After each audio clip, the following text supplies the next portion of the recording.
بسم الله الرحمن الرحيم. الدرس الثالث عشر، الحصة الأولى، الحوار حول السفر.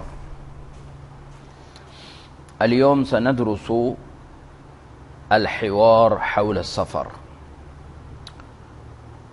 لأننا نسافر أحيانا فنتكلم، لابد أن نعرف بعض الجمل والتعبيرات والحوار وكذلك المفردات حول السفر.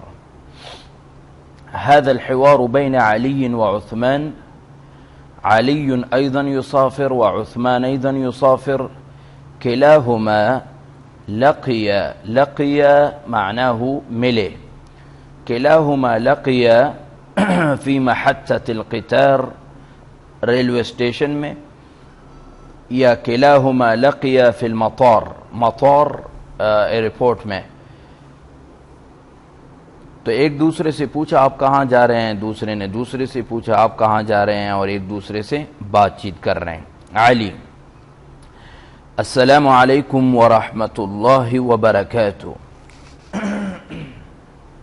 उस्मान, व अलैकुम अस्सलाम व रहमतुल्लाहि व बरकातुहू। علي، أنا مسافر إلى مكة، وإلى أين أنت مسافر؟ إلى حرف جر، ولكن مكة غير منصرف فلذا لا يأتي عليه الكسرة والتنوين. أنا مسافر إلى مكة، وإلى أين أنت مسافر؟ معروف مفهوم، मैं मक्का जा रहा हूँ, आप कहाँ जा रहे हैं? उस्मान, أنا مسافر إلى कराची، أنا مسافر إلى كراتشي. بس هذا جواب. الآن عثمان يسأل ويقول: ولماذا تسافر إلى مكة؟ ولماذا تسافر إلى مكة؟ يعني هل تسافر إلى مكة للعمل؟ هل تذهب هناك للعمل أو ماذا؟ ولماذا تسافر إلى مكة؟ علي قال: لأداء العمرة، لا أذهب للعمل بل لأداء العمرة. وأنت لماذا تسافر إلى كراتشي؟ وأنت لماذا تسافر إلى كراتشي؟ عثمان قال: أريد أن ألتحق بمدرسة دينية. ما هو الغرض للسفر؟ أريد أن ألتحق، يلتحق التحاقا بمدرسة معناه داخل علينا. أريد أن ألتحق بمدرسة دينية، मैं किसी दीनी मदरसे में दाखला लेना चाहता हूँ। जय्यद, अगला सवाल, أين تصلي الجمعة غدا؟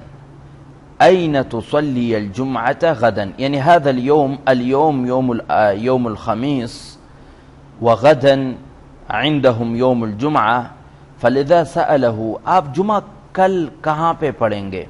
علي قال: طبعا أنا أذهب إلى مكة فأصلي الجمعة في المسجد الحرام إن شاء الله। जुमा की नमाज में मस्जिद हराम में अदा करूँगा। وأنت أين ستصلي الجمعة؟ وأنت أين تصلي الجمعة غدا؟ عثمان قال: أصلي الجمعة في جامعة الرشيد إن شاء الله، مدرسة شهيرة معروفة في كراتشي، جامعة الرشيد، فأنا ذاهب إلى مدرسة جامعة الرشيد فأصلي الجمعة في جامعة الرشيد إن شاء الله.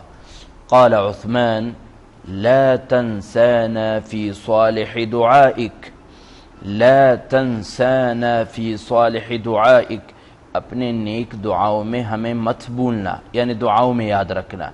अली قال: وأنت كذلك يا أخي، وأنت كذلك يا أخي، يعني أنا ذاهب إلى مكة وسأدعو لك في الحرم المكي، ولكن أنت أيضا طالب علم، وأنت أيضا تخرج في سبيل الله لطلب العلم، فالدعاء يستجاب ويقبل في السفر، خاصة إذا كان السفر لطلب العلم، فلذا أنت كذلك يا أخي. فتحفظون هذا الحوار بين علي وعثمان حول السفر.